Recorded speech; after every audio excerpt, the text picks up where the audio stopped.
Christophe, we're here in the boot room at Riccarton. Your final visit. You saying cheerio to the guys today, just picking up a few personal belongings. Yeah, I've kind of a bit of both. I need to pick up some boots and some old stuff I've got here, and also I'm coming to see my cheerios to all the lads and the coaching staff. I've been here a long time, and I've got a lot of good friends, and as I said, I've got to do it in the right way and to say see you later. How did it feel walking through the doors here? It must be a bit of a strange sensation. No, it's just I've walked through these doors for years, and it is a strange thing that this will probably be the last time I do it. But I'll still have lots of friends here, and I'll keep in contact with a lot of people.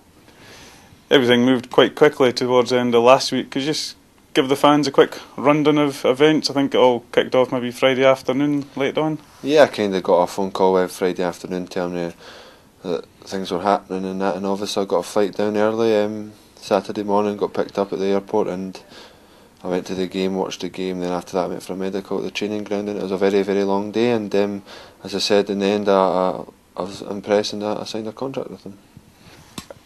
You were hoping to make your debut last night against Norwich, but I know you watched from the sidelines because training's been a bit of a problem with all the snow down there. But what were your impressions of that match? Yeah, I wasn't involved yesterday as I've only trained once, and I don't really know the boys that well, and especially the defender, you've got to kind of know the people who are playing around you and that. But I watched the game last night, and it was a good game, very attacking, and it was a very exciting game for the neutral. But we're disappointed not to win, but it's another point in the table, and we've got to take every game as it comes, because we know in the end we've just got to worry about ourselves if we want to get promoted. And you've got Coventry away this weekend. Are you hoping to be involved? Yeah, that's mainly down to the gaffer. If he decides that he thinks I'm ready, and as I said, I've only trained once, but hopefully I'll train Thursday and Friday if the weather's not too bad, and I'll get so many minutes on the training field and impress the manager, and I'm sure he knows what I can do. But it's very hard as a defender if you need to know the people who you're playing alongside, and that. And I'm sure if I go down there and train well for a couple of days, I've got a good chance. But at the moment, the boys have been doing well, and as I said, I might have to bide my time, but I know I'm well capable of stepping in. But it's a big club, and it's a big step in my career, and this is where the hard work starts now. And we're all a young bunch of lads, and we've all got one ambition, and that is to improve and to get in the Premier League. You've met Mick McCarthy now a few times. How does he strike you as a manager? What are his qualities? Yeah, I've spoken to him a few times, and I've spoken to lads about him, and I think he's a very honest manager. He's straight down the middle. He'll tell you how he sees it, and especially being an ex-central defender, I'm sure I'll learn a lot from him. So what is the setup for you? Are you staying in a hotel? Are you in digs down there for the next few weeks, or how are you working out? For the moment, the time being, I'm in a hotel just now until I get settled in it, and I'm going to look to find a flatter house in the next week or so. But just now I've got to concentrate on training and preparing for the games. Obviously it must have been a bit of a wrench for you leaving here. You've got a lot of friends at the club, your family's from Edinburgh, and you've got a lot of strong relationships here. Yeah, it's true. I lived here all my life and that, but as I've said to my parents and friends, if you've got ambitions in football and you want to reach the top, you've got to make sacrifices, and that's a lot of time leaving home or leaving the country, and said I'm willing to do that to take my career to the next level, and I'm looking forward to it.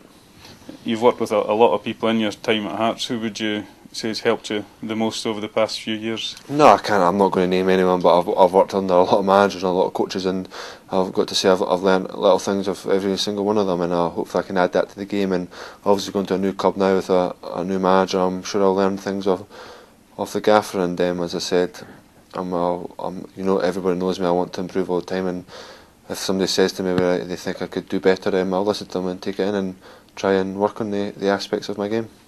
You leave Hearts still in the Scottish Cup, well placed in the league.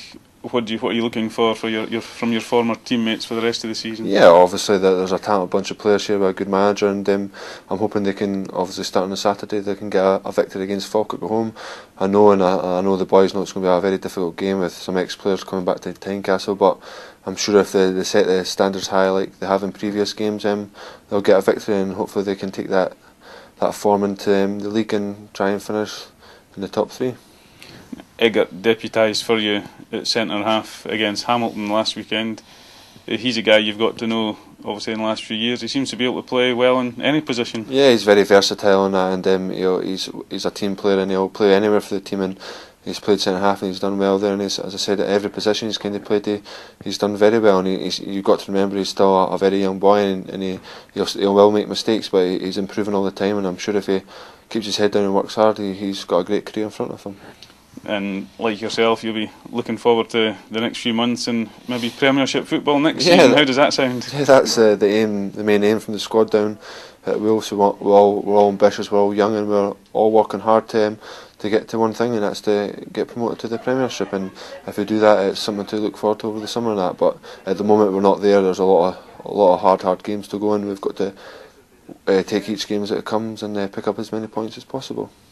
Obviously, circumstances meant you didn't get a chance to say a proper goodbye to the fans. If you had a message for the Hearts fans, what would it be? No, as I said, I've had many good times at Tynecastle, and the fans have supported the club very well, and I've had a lot of good memories, especially in big games against Hibs, Celtic, or Rangers, and I wish them all the best. And they all know I've always given 110% for the club, and there'll be great memories and that I'll never forget. But as I said, I'm a young boy and I've got ambitions, and I've got to step onto the next level. Thanks for your time, Christophe, and all the best for the rest of the season. Hopefully see you in the Premiership next time.